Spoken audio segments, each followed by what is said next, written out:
let's give this thing a go. So welcome to the Buying a Home in the Netherlands webinar. So maybe some household remarks. The session will be recorded today and will be shared with you as well. So no need to take any notes. Today I'm joined by my lovely colleague Ludo and our lovely partner in crime, Robin, as well. Maybe, gentlemen, you would like to introduce yourself. Robin, maybe you could start. Share the first one below my video screen. Go ahead. For sure. So good morning, everybody. Thanks for hosting again, Kimo. Pleasure to be here as always. And Ludo, we didn't discuss anything, but I'm glad that we're matching today. So my name is Robin Uithaven from Mr. Mortgage. I'll give a bit more detailed introduction of our team in a bit, but I'm very happy to discuss something about mortgages more specifically, or about financing your property in the end. The guys from Expat Housing Network know everything you need to know, and they need to know, and everything there is really about finding the property, and they will discuss everything. I'll be there to finance it, so a pleasure to have this chat with you today. Thanks, Robin. Ludo. My name is Ludo, indeed. I'm a buying manager at Expat Housing Network. So it might well very be that if you decide to work with us, you will be under my supervision. I'd love to secure a home for you. I'll also be here today to answer all the questions that you have. I'm not sure if Kimo mentioned it already, but if you have any questions, pop them in the Q&A. During the webinar, I'll be answering those questions, and we'll leave some for the end to answer them live as well. Perfect. Thanks, Ludo, for the introduction. You as well, Robin. You need good call, pop your question in the Q&A, and Ludo will be there for you. My name is Kimo. I'm founder of Expat Housing Network, and I'm trying to grow some extra hair to add a feminine touch to this session as well, as you can see. So we'll today be telling you all about buying a home in the Netherlands and, of course, securing a mortgage and financing your way around the housing market. So now, let's get to know a little bit more about you guys. So what we've done is we've created a little poll because we're always curious about who we have in our session. So I'm going to launch the poll right now. There's a few questions. Feel free to answer them. It's not mandatory. Just pop your answers in the poll, and then we'll give it like 30 seconds. So a lot of you have found us through Facebook, a friend or a colleague. The majority of you are between 25 and 45. So that's a lovely age. What does your household look like? A lot of singles, several couples, and some families. And what made you decide to buy? The rents are too high, says the majority of them. And then you would like to settle, which is a great compliment for NL. And you would like to build up equity, which is a nice bonus. Where would you like to buy? The majority of you say Amsterdam. Then we have Eindhoven in second place. And then Rotterdam is catching up on Eindhoven. And then we have other. Pop your cities in the chat. I'm very curious to see who or what the other cities are that you'd like to live and love in. Perfect. Thanks a lot. I've just closed the poll session. Let's move on because we're here to actually share and add information to you. But of course, like Robin said, we're going to, of course, introduce ourselves first a little bit. And I believe greatness is achieved in the agency of others. What does that mean? If you decide to move forward with working with Expat Housing Network, you'll most likely work with one of my colleagues here. Ludo is one of the most experienced as well within the team. He's bought plenty of homes now, and he's really on fire the last few weeks as well. So maybe you'll be able to catch some of that fire that he was on when you decide to move forward. And as you can see, the majority of us have either lived abroad or are from abroad. So we know what it's like to move into a new home and to a new country as well. We're not traditional real estate agents. We don't have kind of like a proper background in real estate. What we do is actually support you with the process. We are very experienced. We know all the ins and outs, and we make sure that you have a pleasant experience. We help with buying and with renting. So we don't do selling. So that means that we can focus our full attention on you and actually have become quite proficient at buying properties as well. We charge a fixed fee, no commission, and we know what it's like to settle into a new country. Some added value of VHN, and then I'll actually give the word to Robin. We, whenever we submit an offer, selling agents take our offers more seriously because they know that we've done due diligence. Also, we can sometimes book in viewings when it's no longer possible. Maybe, is there a bit of background noise on my end? No? Okay, that's fine, because somebody's drilling in the wall here. So I mean, like, perfect. Great, you can't hear anything.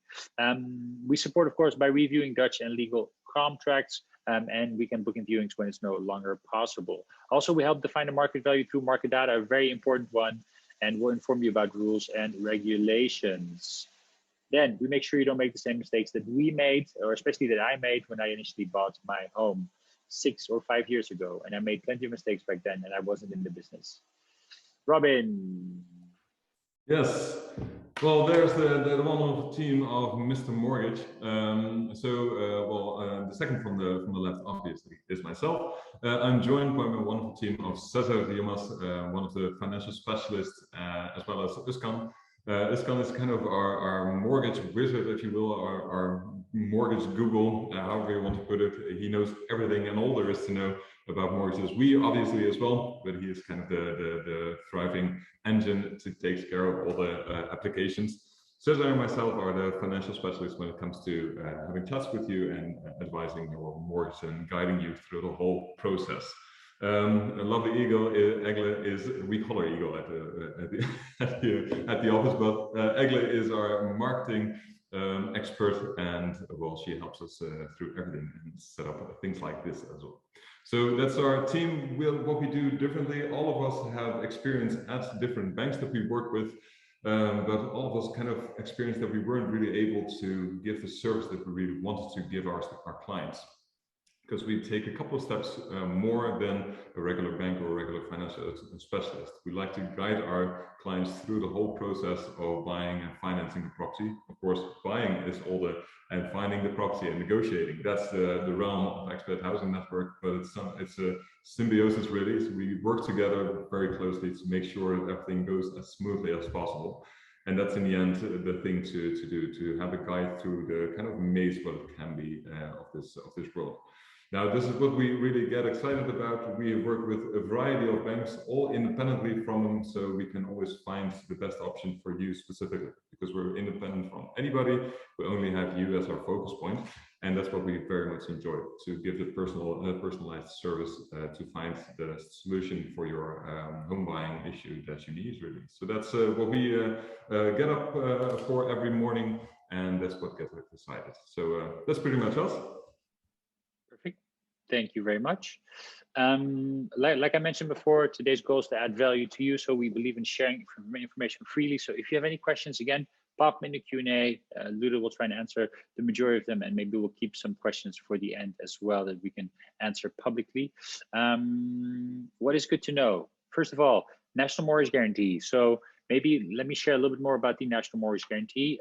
It is a kind of like insurance in case something were to happen and you would have to sell your property, but your mortgage is higher than the actual money that you get back from your property. Let's say you, and God forbid, lose a job or lose a limb or lose a partner, then you'd have to maybe be forced to sell because you can't pay the mortgage anymore. If, again, the mortgage that is outstanding is higher than the money you actually recoup from the sale, then if you have the mortgage guarantee, that difference will be covered by them. However, they don't offer a mortgage guarantee for all properties in the Netherlands, so only for properties that are up to 355,000 euros as per next year. This year is still 325,000 euros. So if you decide to buy this year, then make sure that you don't buy a property that is valued more than 325. Next year, that price will go up, so more people will actually be able to use that mortgage guarantee. Then there's also transfer tax. Robin, maybe you can share a little bit more about that. Sure. Transfer tax is something that you usually have to pay when there's a transfer of ownership. So when you buy a property, the transfer will be from the current owner to you as the new owner. Now, to kind of help out first-time homebuyers in the Netherlands between till the age of 35, there is an exemption of this 2% transfer tax. So usually the transfer tax when you buy a house for your personal use is 2%. But if you haven't bought a property yet as of the start of this year until 2025, and you don't buy something for over 400,000 euros and you're under 35, then you don't have to pay transfer tax. So that's the first scenario right there. Kate is single, under 35, purchased a property for 400,000 euros, so not over, so then she doesn't have to pay transfer tax. You can use this exception once between the term of the start of this year until 2025. That means until the 31st of December 2024. So 2025, it will end this ruling. Now, of course, there are different scenarios there, because if you, for instance, buy a property as a couple, and Kate, for instance, in this scenario is 37 and John is 33, then John doesn't have to pay transfer tax, but Kate does. Then what will we split? So 50-50, so out of 50% of the purchase price, Kate does have to pay 2% transfer tax. John, over the other 50%, does not have to pay transfer tax. Now then there's one other option, of course, and this is where there's a couple, both under 33, still buy a 400,000 euros property. So you think, well, then they don't have to pay transfer tax. But let's say Kate already bought a property in this term, so in this 2021-2025 term. Then Kate does have to pay this transfer tax, because she already got this exemption. If she bought a house before 2021, then she can benefit from this exemption again. Now, this is in a nutshell how it works. It went quite quickly, so that's why definitely when you receive this show, I want to call it, but this presentation, there's this visit the transfer tax checker on the right-hand corner, down corner, and you can click that and see exactly how it works. So then you can see, well, do you, in your specific situation, would have to pay transfer tax? That's what you can use there. And obviously, you can schedule a call with your financial specialist to make sure to find out what your specific situation is. So there is an exemption there that you don't necessarily have to pay, but you have to conform to a certain set of rules. Perfect. Thanks, Robin. So some more information we'd love to get from you guys. Where in the process are you? Let me add another poll. The buying process. We're very curious to find out from you if you're researching or if you made an offer yet. Did you chat with an agent yet? Did you chat with a mortgage broker? So the majority of you are viewing properties and researching. Okay, great. Did you have a chat with an agent yet? No, not yet. So hopefully we'll be able to add some value to you today. Did you chat with a mortgage broker yet? Some of you have, the majority of you have not. Again, hopefully we'll be able to add some value to you guys today. So we have one person who's actually made an offer. Well, most likely, well, hopefully it was accepted, and you're here just to follow up on what the process thereafter is. If not, then don't lose hope. You'll still have plenty of time to kind of like see if you can secure one. Thank you for sharing. So renting versus buying. Robin, maybe you'd like to share a little more about this. Yes, so even though we're called Mr. Mortgage, we don't necessarily want to push you into a mortgage. We want to make sure that you find the best solution for you out there. It could be that you first want to rent and then buy. So why should you rent now? Well, you can see that there's flexibility. So you have more flexibility when you rent a property, because it's easier to give up your home and move to another one. You don't have to sell the house, have to wait for a finder, for a potential buyer, and go through all that. That's quite easy, so that's quite flexible. You don't have to pay any taxes or maintenance on the property. And there's no down payment required as significant as with owning a property. Maybe down payment is a security deposit, of course, but that's not necessarily the same range of funds that is required. Now, when it comes to owning your home, you do have to pay taxes over owning the home. You have to take care of the maintenance yourself. It has to be taken care of when you have an apartment in the homeowners association. So there are all things to consider and take care of. And it can be a bit harder to move in the sense that you do have to sell the house before you can move or refinance. Well, there are a couple of things to consider, and that makes it a bit less flexible, of course. Now, that's why you should rent. But if you're still interested in buying a home, there are also some perks there, of course. So, for instance, owning your home, the other side from flexibility is, of course, stability, because you have your home. The interest that you have to pay, you can lock in for a certain period of time. So that means that for the next 10 years, if your interest stays the same, you also know what your monthly payments are going to be. They cannot just willy-nilly be increased by the bank. They can be when you rent a property. So there's stability there. Also, your monthly payments don't only consist of interest, but you also build up equity by repaying your mortgage. So then when you sell it, you have a profit again. And then the interest that you do have to pay, you have a tax benefit over. All some things that are definitely a perk. Then when you rent a property, of course, like I mentioned, rents will probably keep on rising. You don't have a tax benefit over the monthly payments that you do, and there's no creation of wealth in the property that you have. You have to do that separately, of course, by saving up. But then there's less left to save, because usually rents are higher when you compare the two than a mortgage that you would close. So those are definitely perks on owning a home. We've made a comparison of two similar properties in the same kind of area. I see the information is a bit dated when it comes to the interest rate, but bear with me. When you have a rental property, it's easily in this kind of area around a rent of 2,250 euros per month. Whereas if you look up to the right, when you buy a property, the monthly payments you can see in red is 1,832. So that's already a quite large difference. But you also build up equity. But like I mentioned before, you do have to pay an investment when you buy a property, and that's the closing fees. So transfer tax, if you have to pay them, but also cost for financing your mortgage, finding the property, paying the notary. This is something that Kimo will tell you a bit more about in a bit. But that can accumulate to approximately 23,000 euros.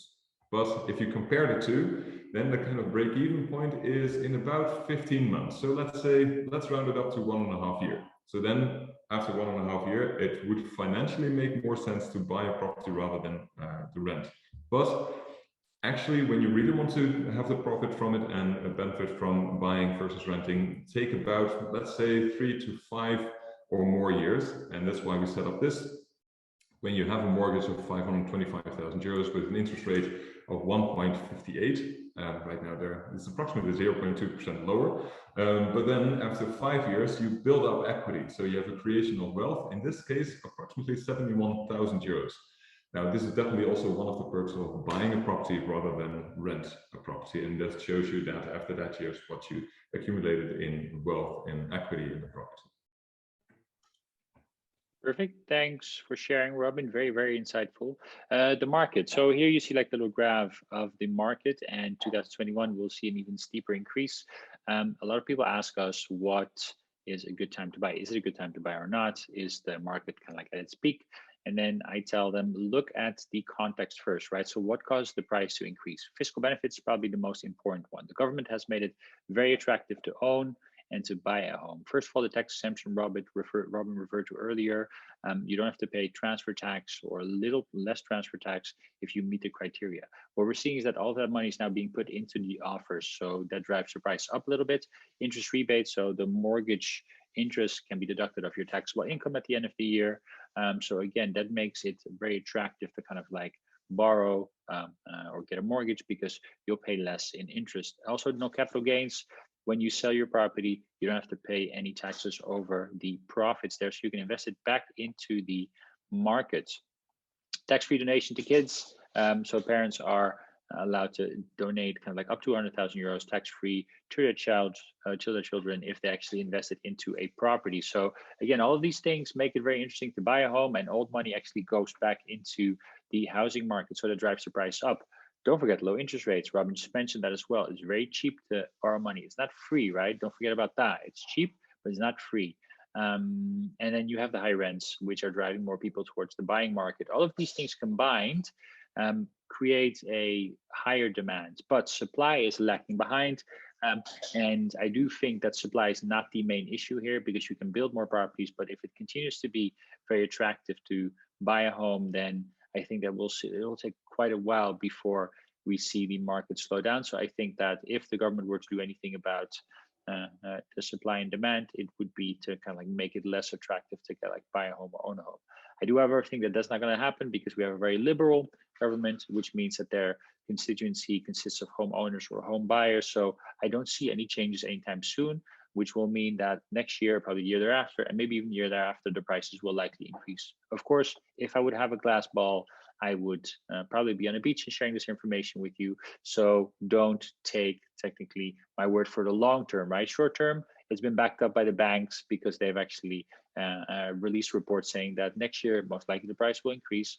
I expect it to be double digits, but again, of course, we don't know what the macroeconomical impact could be of COVID. But again, like Robin mentioned, if you buy, don't buy for 1 year or 2 years, buy for at least 3 to 5 years, because then you'll build up some equity, you'll have made some profit, and if your property has increased in price as well. So what would you need in savings before you start? I'm going to cut the group up in two, right? So we have the group that has to pay transfer tax and the group that doesn't have to pay transfer tax. If you combine all of these costs, the group that has to pay transfer tax pays 5%.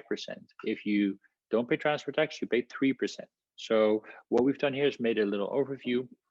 I'm just going to go over the most important ones. And what you see in the third column is whether these amounts are tax deductible as well, because the government has made it very appealing to kind of like use support when it comes to mortgages, whether it's a notary or a mortgage broker or whether it's an appraiser. These costs will be tax deductible. So think about this. This is what you need in savings. So if you buy with transfer tax, you have about 5%. And if you buy without transfer tax, you have about 3%. This is something you'd have to take into account. This is not something you have to pay before you start. Most likely you'll pay gradually, and the majority of it you'll actually pay when you become the owner of a property. Then several tips to win in the current market. First one is value, value, value, value, value. Because what we get is questions about how much should I ask or should I bid over asking price. Then we tell people, don't look at the asking price too much. You can use it to kind of like as a reference for when you search for properties, but look at the market value, because currently the market value is for us leading when we actually submit an offer. And Ludo has been submitting a number of offers the last period, and always he looks at value. Asking price, this is an example, right? Look at the property that we shared before. Asking price is $395. The asking price is what the selling agent puts the property up for. He has a lot of freedom when it comes to that. He can be very opportunistic or very careful, and then the asking price is most likely close to the market value. But let's look at this property. Asking price $395, market value $415. Somebody buys it for $435. Now the difference between asking and purchase is about 40K, which is close to 10%. The difference between market value and purchase is about 20K, which is closer to 5%. Let's use the same property, a different agent though. He puts it up for much lower, right? Because he maybe wants to impact the sale by getting more people in, or he wants to kind of like show off against the seller, or he's maybe not very aware of what the market value is. The market value still stays the same. By the way, the bank will only give you this much money, right? They're not going to give you this, and they're definitely not going to give you this. So the bank will look at the market value, and then that's up to 100% where you can borrow, of course, if your salary and everything meets the criteria.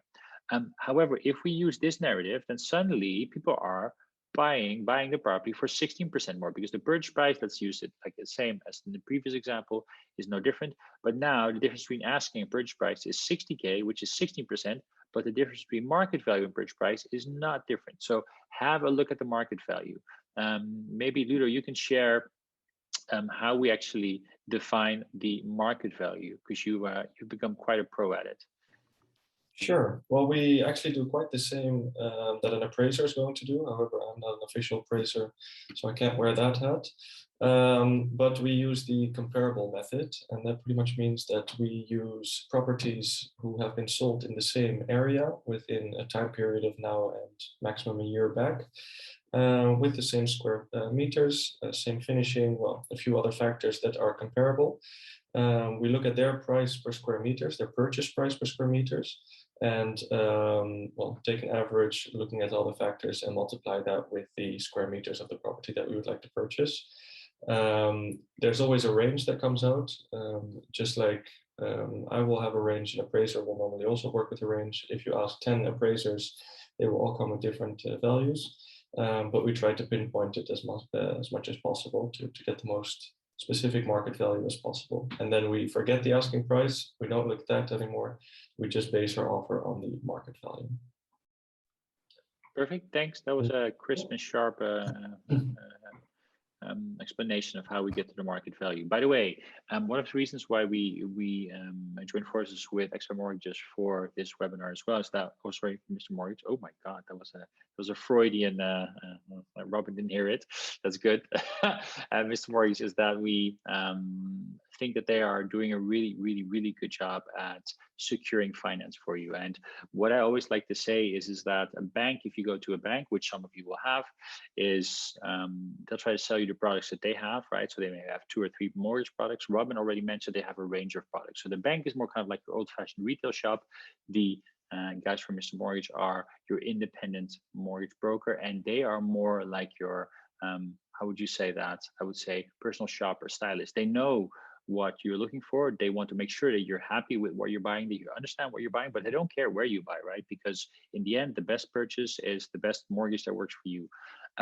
What we do is whenever we kind of like submit an offer and we are close to getting it accepted, we share information as well with the guys from Mr. Mortgage, right? Because they'll also be able to tell you, okay, hey, yes, this is important to look out for with that property. It's important to look out for, especially relating any mortgage. So make sure that you have a chat with these guys before, because we work very closely with them to make sure that we actually secure the property together and that you can get that mortgage. Okay, winning offer. What's a winning offer? A winning offer is a good price, but not always the highest price. Why? If we use the previous example, let's go back quickly. Let's say you submit an offer for 450, but technically you only have 20,000 euros in savings, right? Then technically you could only purchase the property for this. If the agent gets wind of the fact that you don't have enough money to kind of like close the deal because you didn't know what the exact market value was, then the selling agent will not sell to you. So offer a good price, offer a reasonable price. Make sure you look at your financial situation and not necessarily always the highest price. Security to the seller is very important. The seller doesn't want to start the process all over again 1 or 2 months from now. So make sure that you don't add too many clauses in the contract that allow you to pull out or that request the seller to kind of like finish this, finish that. So be a little bit mindful of that, especially the more popular the property is. This is where, again, we work very closely with Mr. Mortgage to make sure that if, for example, we want to take out a finance clause, which means that if you don't get your mortgage, you can pull out. We only do that with their consent, and of course, after being sure that we know what the market value is in comparison with also your own capital. So this is again where we partner up, but make sure that the seller feels like you're actually going to move forward and that you're sure about your business. So do your due diligence in that sense as well. The least amount of hassle. I think the best example is when, for example, the seller wants to leave the property the 1st of February because he has to move into a new home. Don't ask him to leave the 1st of January, right? Because that's a lot of hassle for them. They have to move their stuff, find a new place temporary, and move into their new home afterwards. Unless, of course, you can back it up with enough cash to say like, hey, we'll make it attractive for you. But technically, just make sure that the seller doesn't experience any hassle when it comes to the offer, because that will make your offer more likely to be accepted. Last one is a personal touch, right? Share a little bit more about yourself, especially if the seller is selling his property that he's lived in, right? They'll have an emotional connection with that property. And if you compete with an offer that is similar, but is from an investor, then adding that personal touch will most likely actually guarantee that you'll get the place. So share a little bit more about yourself, why you like the property, and your background, add a little photo, and so on. Market value. That had to do with the offer that I just mentioned to make sure it's a good price, not necessarily always the highest price. Last but not least, and this becomes a little bit interactive, due diligence. So we have two types of people that can come into the property. The technical inspector, she'll inspect the property to make sure that it's in a good condition, that you know if there's anything that needs to be renovated. And then you have the appraiser, which technically defines the market value. Ludo does kind of like a pre-valuation, but the bank doesn't trust us, because what they do is they say, we want an independent party and we can't trust the selling or the buying agent because, hey, they're being paid for by the buyer or the seller. So we need an independent appraiser to come in and check the valuation. We are pretty good at getting the value to what exactly the valuation of the appraiser is. So that's why we do the pre-work. But the valuator does kind of like the final job, sends it to an independent institute, because even the banks don't trust their appraisers. They trust the independent institute, and they actually validate if the appraiser played by the rules, and then the bank will accept their evaluation. My question to you guys is, do you book these guys in before or after your offer is accepted? Maybe pop this one in the chat. So do you book the appraiser in before or after your offer is accepted? And the same thing applies for the technical inspector. Do you book her in before or after your offer is accepted? I'm going to spill the beans on this one. So you start the search, then you get your offer accepted, and then you book in the appraiser and technical inspection. Why? Because if you do it before, then if your offer doesn't get accepted, you've lost that money. And these guys combined cost about $1,000, so you don't want to spend that much money without making sure that your offer is the best offer or is accepted by the seller. Then after you do your due diligence, then you'll sign a purchase contract. Make sure, however, you get these reports from the appraiser and technical inspector before you sign a purchase contract, preferably. If that is not possible, make sure you get them in before the cool-off period ends, because between signing and the cool-off period, which is about 3 days, you can pull out without giving any reason. So this is the final date of pulling out. After this, you're committed to the deal, right? By the way, I've added like a mortgage application start here, but technically talk to the guys from Mr. Mortgage way before. Talk to them before you start search. Talk to them now, talk to them after this call, talk to them whenever you can. Why? Because they'll actually be able to help you define what you'll be able to look for, how to secure that mortgage, and what is important to take care of, and start also documenting, right? Because they need a lot of documents. However, once the valuation report is in and the purchase contract is signed, then they can kind of like finalize the complete application and send it to the bank. So after the cool-off period ends, you're committed, then it takes about 4 weeks. I would say Mr. Mortgage is much better and is able to actually secure it in 2 weeks. Again, this depends on time of the year, right? Summer and Christmas are terrible years because banks are off, which is of course nice and normal, but it might take a little bit longer. Then your mortgage gets approved after that 4 weeks. Congratulations, well done. Then about 7 days before becoming owner of the property, the notary will share with you a final statement of completion. It's kind of like the final invoice, because we mentioned that you have the purchase price, and then on top of it, you have your closing fees, right? Which we referred to earlier, transfer tax, paying the notary, paying the mortgage broker, paying us, the appraiser. So add that on top, then deduct the mortgage that you receive from the bank from that, and then you'll have a remaining amount that needs to be paid. That's what needs to be in the account of the notary before you get the key, so before the date of transfer. So this orange one here is where you actually go to the property first. You'll inspect it, make sure that it's in a good condition. Then you go to the notary, sign everything, and then you sign also by the way, the mortgage paper. So you become a proud owner of a home and of a mortgage. And then you are able to move in. Let's say something was not working in the property and you want to hold the landlord liable or the seller liable for it. Don't wait too long, right? Send it ASAP, because the longer you wait, the more difficult it becomes to prove that it was already the case when you moved in. And that is the most important thing, that you can prove this. This was the case when you moved in. One example, we bought a property for somebody. It turns out that a power socket wasn't working. That was fine, but when they inspected it with an electrician, turned out they had to rewire part of the things, open up the wall. It was costing about 1,500 euros. That's a lot of money, so they held the seller liable. They did that within 1 week, though. If they would have waited 2 months, the seller could have said, you know what? No, it was working when I was in there. Maybe it just stopped working. Bad luck. So don't wait too long sharing that information. Julio, that was a bit of a rant. Ludo, this is your time to shine. Frequently asked questions. Yes, indeed. Always my favorite part, so I can start talking a bit and warm up my voice. We'll have a few questions for you, Kimo, but also for you, of course, Robin. We'll start with you, Robin. The question goes as, can I get a mortgage with a temporary contract or as a freelancer? Yes. Sure, there are some conditions there. With the temporary contracts, it doesn't need to be any issue. So for one, when you close a mortgage, anybody needs, when you're employed, that is, a so-called employer statement. That's a confirmation from your employer within standardized format, stating, well, this is the person that works here, this is the income, all of that, start date, if there's a temporary contract or a permanent contract. Now, if the box will be ticked of the temporary contract, you also have the option to state, well, hey, this person, if they continue performing like they do, and the company keeps performing like they do, we have the intention to keep them on after this term indefinitely. That's a so-called declaration of intent, and that can be ticked on the employer statement. Now, this is not legally binding for the employer. So the majority of the employers don't fuss about that and will just sign that, and then that's all good. That will be similar as having a permanent contract. Now, if you don't have that, or your company doesn't want to do that, still possibilities. Then we have to use averages of your income over the last period. That kind of depends per lender as well, but that's something we can look into specifically at that time as well to see, well, what your range is then.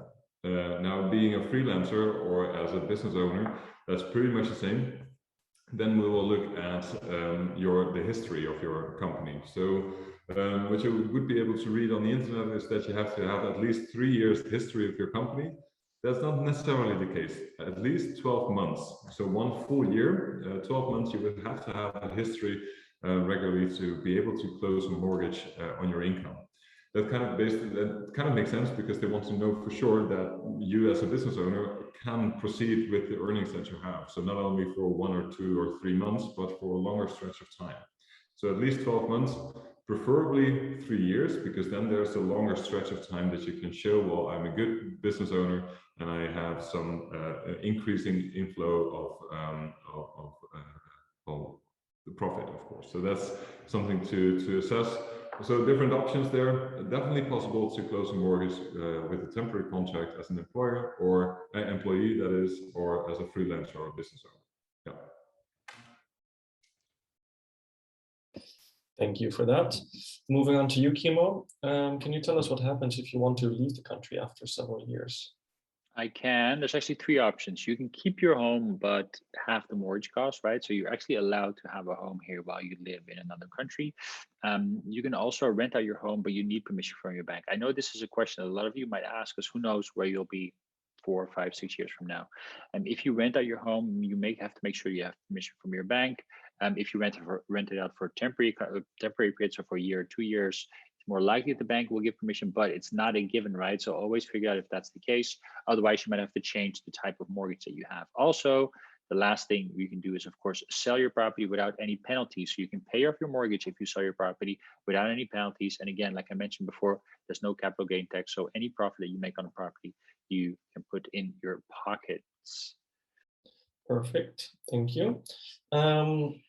Is it also possible to rent out my house or possibly part of my house, Robin? Yes, so that's kind of following what Kimo just mentioned. For instance, so let's start with the whole house. So if you don't want to live in your property anymore, you want to rent it out, there are possibilities there. But just keep in mind that when you take on a mortgage, it will be regarded as a so-called residential mortgage. So you buy a property as your personal residence, and for that purpose, you take on a mortgage. That means that the bank will require you to live in the property yourself. If you don't live in the property anymore, in any case, something has to be done with the mortgage, where you sell the house and therefore the mortgage will be repaid in full, or you refinance the mortgage. That means that you don't have a residential mortgage anymore, but you have a so-called investment mortgage, or a buy-to-let mortgage, it's also known as. Essentially, that means that you have it as an investment, and then you can rent out the property. That's the main purpose of the property. So there are definitely possibilities there. Also, when you move abroad, there are lenders now that are okay with you refinancing your mortgage into an investment mortgage, and then you move abroad. So there are definitely possibilities there. Now, when it comes to a room, there are also possibilities. Do check it with your municipality where you buy the property or where you want to rent out a room. Check it with the bank. They're pretty much okay with that. Just one thing is very important. If you rent out a room, make sure that the tenant or your roommate, or however you want to call it, signs a so-called eviction note, or eviction statement. So that means that you are free to kick them out, essentially, when you want to sell the house. Because if you don't, they get certain rights at a certain period of time, and then you cannot kick them out, and then you have to sell the house, if you have to, with this person in it. And then I can tell you it's a bit harder to sell your house. So that's something to keep in mind. One very important other thing is, so the bank is okay, the municipality can be okay, but so if you buy an apartment, you'll be part of a homeowners association. So it's everybody combined, all the homeowners there will be part of one association, and there's a set of house rules there. It can be stated there that they don't allow you to have short stay or rent out a room. So make sure that everybody just lives together fine and you comply to the rules and regulations. There are enough rules and regulations in the Netherlands, I can tell you, so just make sure that you understand what you're getting yourself into, but there are definitely possibilities. Thank you. Just to follow up on that, Robin, you were talking about converting your residential mortgage into an investment mortgage. Are there any upfront down payments we have to make for that, for example? Yeah, there can be. So essentially, when you take on a residential mortgage, so when you want to live in the house yourself, basically you can finance up to 100% of the property value. So that's what the appraiser says the value of the property is. Obviously, assuming that you can also afford it, because that's a combination of two, of course. Now, when you take on an investment mortgage, it's a bit more complicated calculation, but just for the sake of this explanation, it's approximately somewhere between the 70 to 75% of the property value you can take out as a mortgage. So that's important to consider, that you cannot take a full 100%, but it's a lower amount It kind of depends on what the value is when you rent out the property and on the specific lender. So that's good to keep in mind.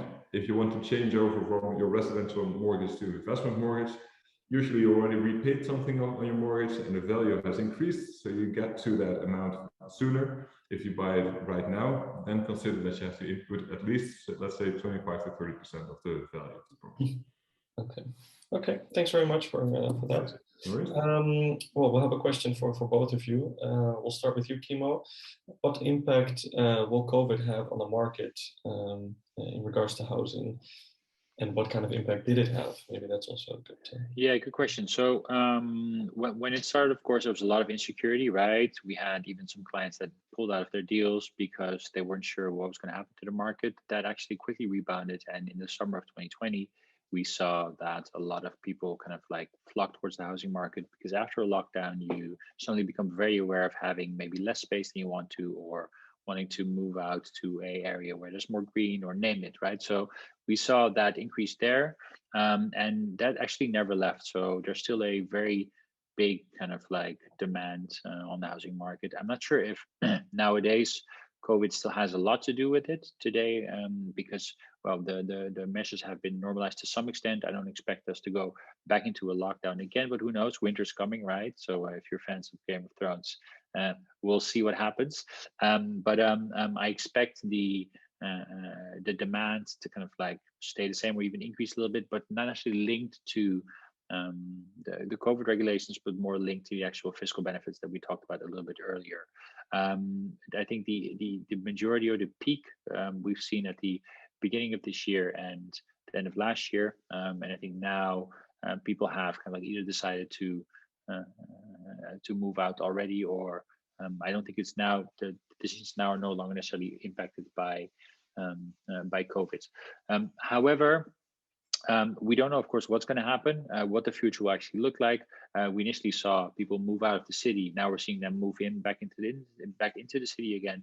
I think that the prices and the demand and the supply is now more regulated by what the market does than what the external factors do. I do think that the influence that the interest rates have on the market are a little bit more there, but I think that Robin can share a little more with that related to COVID.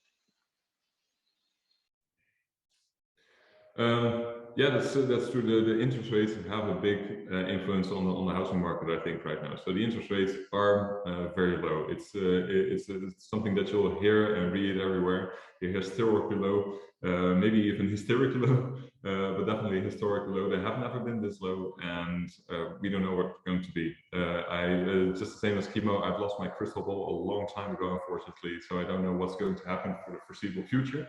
But what we saw happening when COVID just hit, so let's say March 2020, we saw a slight bump in the interest rate. So they went up, let's say 0.2 percentage points. So then they increased to, let's say 1.7 maybe. But then after a couple of months, that decreased already. Summer 2022, it already decreased, and now we're at an average of 1.4 approximately, when you fix your interest for 10 years, that is. So that's what we saw happening. The interest rate decreased, and so the only impact really of COVID is a slight bump because the international markets kind of were spooked, of course, but then everything on the market kind of cooled down. And what happened in the end is when the interest rates are lower, decreasing, people indeed, like Kimo mentioned, want to move because you're stuck in your home, and then you want to see what's out there, and you want to maybe have more green outside, or just you're stuck here and you see, well, I want to change in any case, so this is good as time as any. So then interest rates drop, therefore people can borrow more. So housing prices increase, and that's something and then also the supply and demand is an issue. So there's far less supply than there's demand. So that has an impact as well. If that's really anything to do with COVID, it's just also how the market works. So when it comes to COVID, we saw a slight bump in the interest rate, but that's really it. The only other thing is, and that already kind of ends now as well, is that banks were kind of more hesitant to just give everybody a mortgage. They're not too picky about it still. Well, of course, there will be a due assessment, For instance, when it came to business owners, there was a bit more specific and they dove a bit more into what kind of company do you have, and how durable is it. So that's something that still can have a slight effect. For instance, when you're in the tourism business or event planning or in restaurant business, for instance, then sure, that can have a slight dip due to COVID, but that's about as far as it goes. Banks are perfectly fine. Now again, they relaxed a bit after the COVID scare that they had. So everything is pretty much back to normal, just with lower interest rates. Maybe one thing I'd like to add to that is that what we are seeing, however, now is that construction prices are going up because there's shortages all around. So that might have a impact on the speed in which things can be built, right? But again, I think it's very little to do with the demand, and the demand is the major component when it comes to housing prices or the development of the market. Yep. Cool. Thanks very much for that explanation, guys. So we'll move on to the next question. It's for you, Robin. What is the 10% deposit I need to complete? Yeah, so when you thanks Kimo already, you can read my mind, that's how good we work together. So when you buy a property, first you put in a bid, your bid gets accepted, happy days. Then you sign a purchase agreement, and we take care of the mortgage application. That's all for you, essentially. Your mortgage gets approved. Indeed, we don't need 4 weeks. I honestly don't really know what banks do in the other 2, because we can easily get it done within 2. Usually. So then you have all the security you need. Your mortgage got approved and it's happy-go-lucky, wait until you get the keys of your house. The seller still doesn't really know anything, because even though your mortgage got approved, you could just pack your bags and drive into the sunset, never to be heard of again. And then the seller has to start all over again. And to prevent that, there's something, and that's a 10% security deposit. Usually that's around 5 weeks after signing the purchase agreement, kind of depends on what you agree with the seller, but then you have to secure that 10%. This means that you pay 10% of the security, or 10% of the purchase price, you transfer to the notary for safekeeping, to make sure that you move forward with this, with the transfer of the ownership. If you don't, if you then say, well, no, I've reconsidered, I don't want to move forward, then you lose this 10%, but that will go to the seller. So that's the thought of the security deposit. Now, the security deposit being what it is, if you hold up your end of the deal, meaning you move forward with the purchase and the transfer of ownership, this 10% will be transferred back to you. So that's what the 10% security deposit is. It's not part of the mortgage, by the way. It's completely separate from that, and there are different ways to go about it. You don't necessarily have to. So 10% of the security of the purchase price can be a fair amount of money. If you buy a house for 500,000 euros, there's 50,000 euros that you have to just transfer to a notary. It's a large amount. If you don't have it available or you don't want to use your own funds, you can also opt for a so-called bank guarantee. That's where the bank or another financial institution will secure this deposit for you, so you don't have to use your own funds. They will charge you a fee for that. That's usually around 1% of that guarantee. So then it's approximately 500 euros. Now, obviously, this will be all outlined when you want to know what your financial situation looks like, but that's pretty much how it works. So it's the security for the seller that you move forward with the purchase of this property. Thank you. All right, well, very important question as well. We'll start with you, Kimo, on this one. If people would like to move forward with us, what are our fees? So these are our fees. We have 2 different type of packages. We have a smart package, which is kind of like, we support you once you've actually viewed a property that you like, and then we'll be kind of like your virtual digital support. So we don't meet up in person, like you'll see Ludo, like you'll see him now, by the way, which is the best part.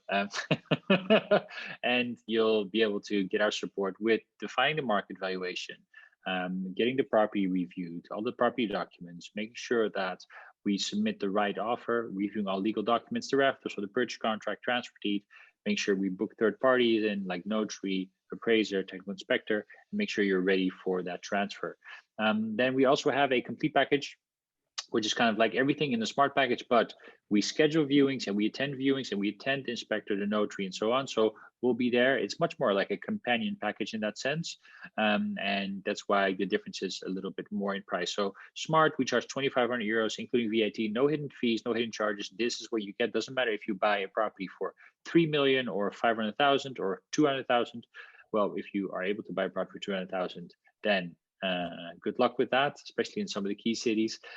Complete, however, is a little bit more expensive, 4,000 euros. And we also don't have any extra charges, hidden taxes, or anything there. So what you see is what you get here. Robin. How about yes, you? that is me. So in the chat, I see we haven't included a slide there. So in the chat, you'll find the link to our website with our pricing. But essentially, we have a basic, our fixed fee is 3,250 euros. What you get for that is a guide through the whole house hunting process. So again, we won't do the negotiations, and Ludo is the expert in estimating the property value. So I wouldn't dare to come near that. But what we'll do is anytime that you find a property, just send us the link, or Ludo will do, or any of the colleagues. But let me see what properties you're interested in, because then I can check the property. So for instance, if there's a ground lease on the property, means that the ground is owned by the municipality and you have to pay an annual fee. That can affect your mortgage in a way. Also, we'll check what the energy rating is, because that can have a positive effect on your mortgage. And that's quite important as well. If you buy an apartment, what does this homeowners association I talked about before, what does it look like? How is it maintained? What are the specifics of that? All of these things can have an impact on your mortgage, and they can vary per property. Even if they're neighbors, it can be completely different set of specifics there. So that's something we'll check, just to make sure we know that you have to act quickly on this housing market. You have to be competitive with your bid, also the conditions of your bid. So we want to make sure that when you do a viewing, or after you've done a viewing and you're very enthusiastic about this property, that you know that you can move forward with confidence in placing a bid. So you have the highest likelihood that your bid will get accepted.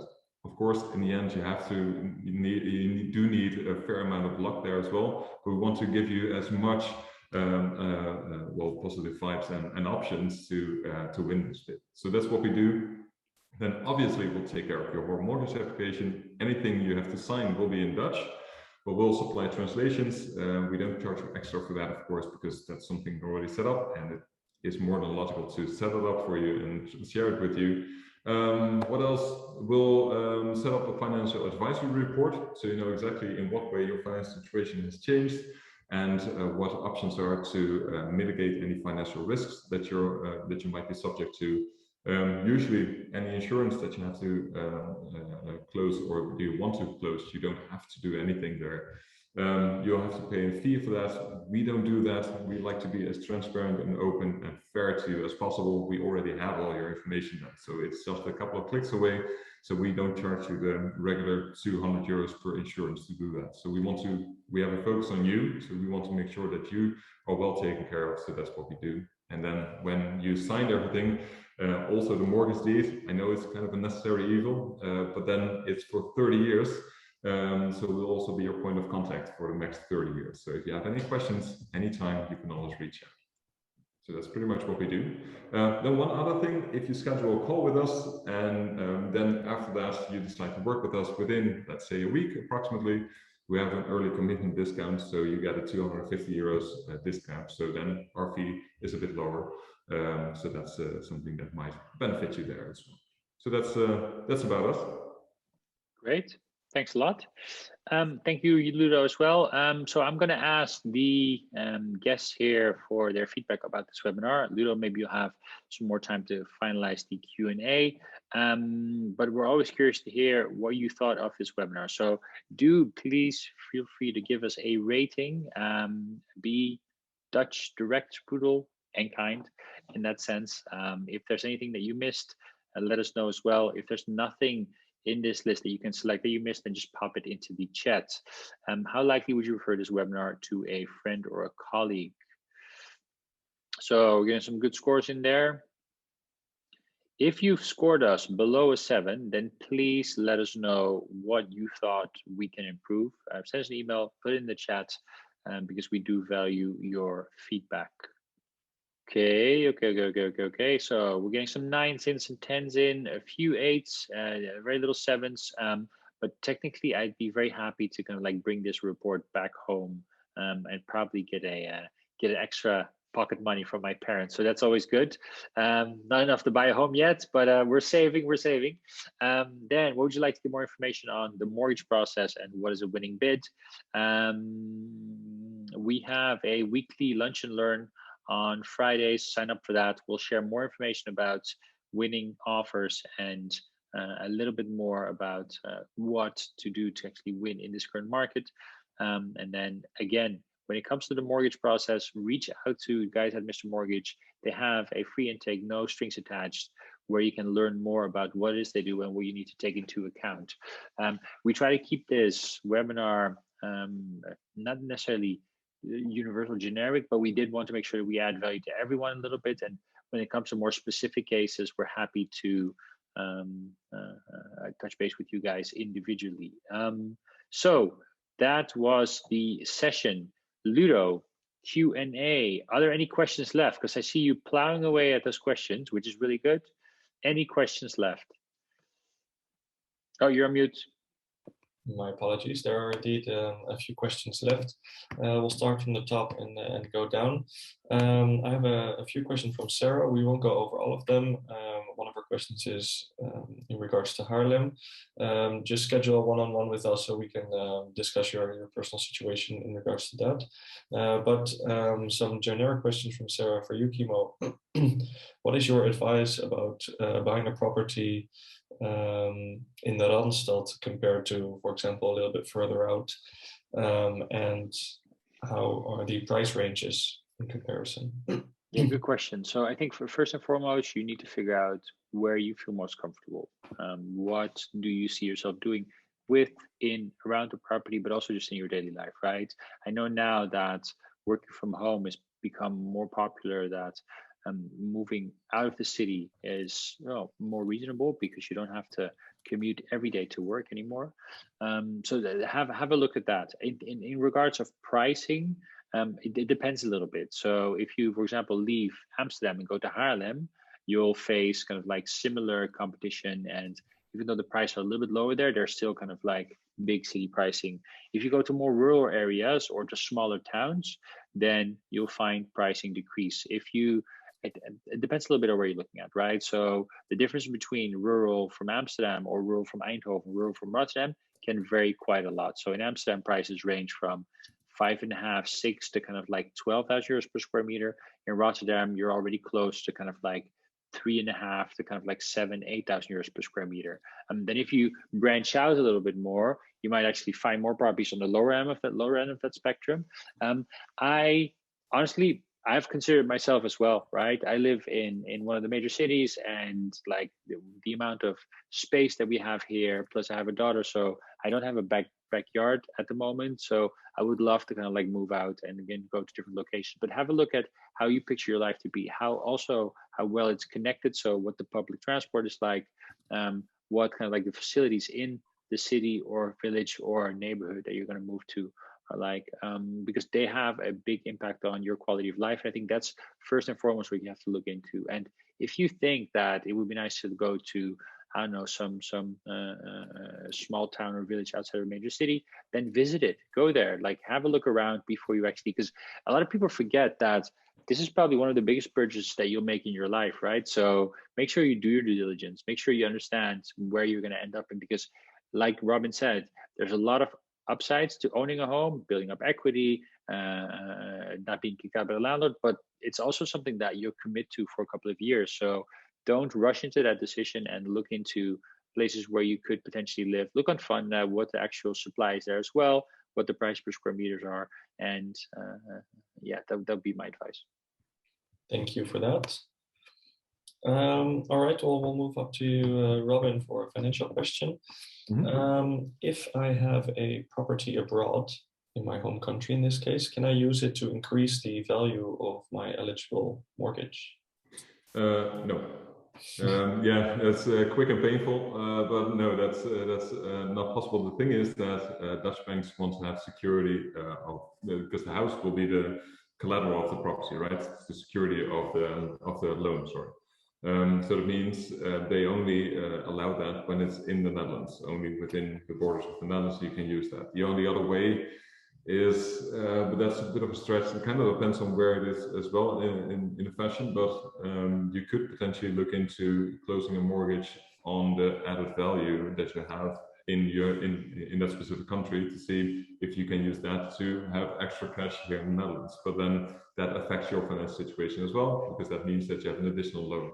So it's something to look into what the best options are. I'll pop our link in the chat as well, our website. You can schedule a call there, free of charge, of course, any obligation. Just if you want to have a chat what your options are, by all means do, and we can see what your specific possibilities are regarding that. But usually you can, well, you cannot close a Dutch mortgage on a foreign property. No. All right, thank you. A question from you, for you, Kimo, in regards to new builds. It's two questions. Is it better from a fiscal point of view to buy a newly built? And what is the supply and constraints for the newly built housing markets? So one of the things with the new builds is you don't pay transfer tax. So that's quite attractive. Also, when it comes to financial aspects, and don't forget that most likely you'll first get out the mortgage for the ground, and then technically you'll pay off the new build in installments. So you'll actually start paying for your mortgage already before you even move into the property. So make sure you understand that you'll have double costs for a while. Some of the transfer tax you don't have to pay covers for that, and but yeah, it's good to understand what that financial situation for you will look like. So again, chat with the guys from Mr. Mortgage; they'll be able to share a little bit more about that. Other things to consider are that you need to figure out what the actual condition and final state of the property will be. It's very difficult to see that because you haven't seen the property yet, so it has to be based off drawings. Make sure you understand very clearly what the condition will be, because a lot of the developers create these really nice mock-ups, and then it turns out that the stairs that they use in the mock-up are not the stairs that they actually used in the actual property. So make sure you understand that. And there's an upside to it. You can influence the construction to some extent. So if you want more power sockets in the bathroom or in the bedroom, or if you want lights here, if you want aircon there, that's something you can influence to some extent. Do take into account that it's for added costs, of course. Yeah, I would say that there's definitely upsides. The downsides are you can't see the property. It's going to take a while before you can move in. Although with the current market conditions, most likely you'll probably will be worth more already by the time you'll move in.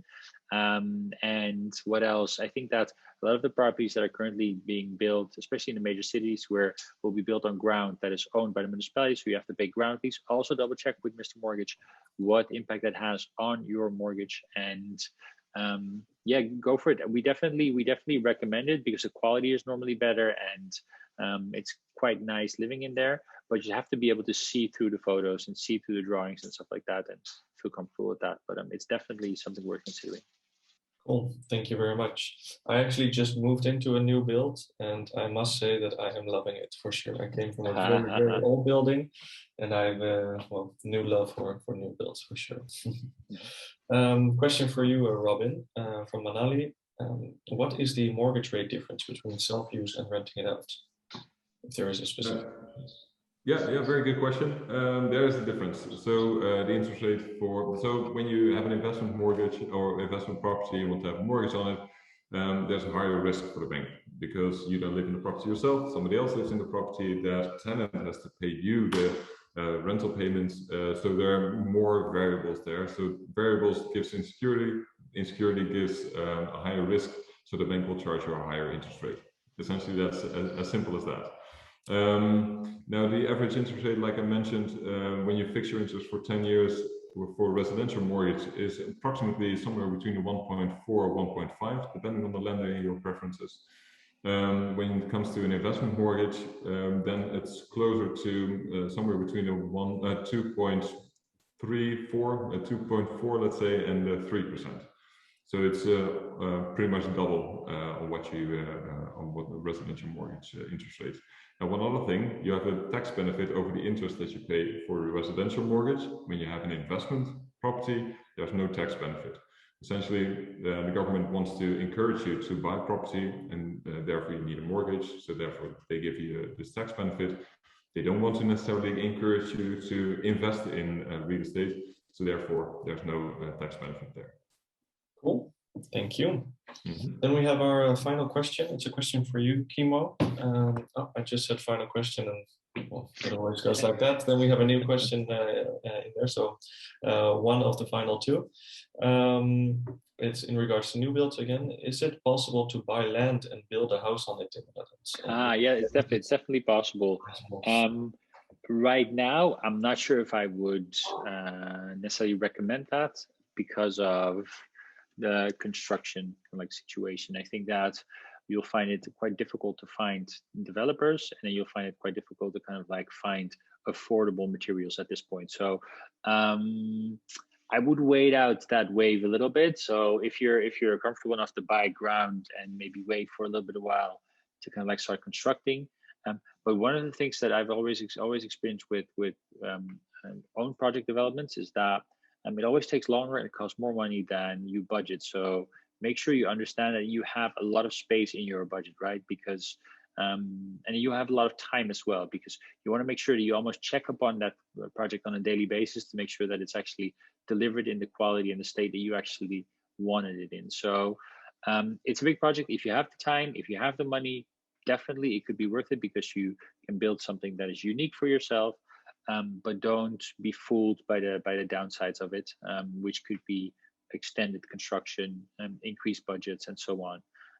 Also, make sure you understand municipal regulation, because there will be rules and regulations that apply to what you can build, how high you can build, and what other quality and criteria you have to adhere and comply with. So again, if you have the time, if you have the money, go for it. If you only have the money, you don't have the time, I wouldn't necessarily advise it, or the other way around. If you don't have the money, but you do have the time, then I think it's tricky as well. I agree, for sure. All right. Well, actually, the other questions that we had is just answered, so that is fine. Great. Good job. You too, Robin. Thanks a lot. Thanks a lot, everyone, for joining. We hope it was useful to you guys. Again, if you want to reach out to us directly and schedule an intake free of charge, no strings attached, do it via our website. We're happy to chat and learn more about your situation, how we can support, and of course, share more information about what it is that we can do for you. Take care. Have a lovely Wednesday. I think the sun is about to shine in a few. Fingers crossed you don't need to go out anywhere in the rain. But for now, it seems like it's going to be a better end of the day than it was a start of the day. Have a lovely time, good luck, and we hope to see you in the future. Thanks, guys. Bye-bye. Take care, everyone. Bye-bye.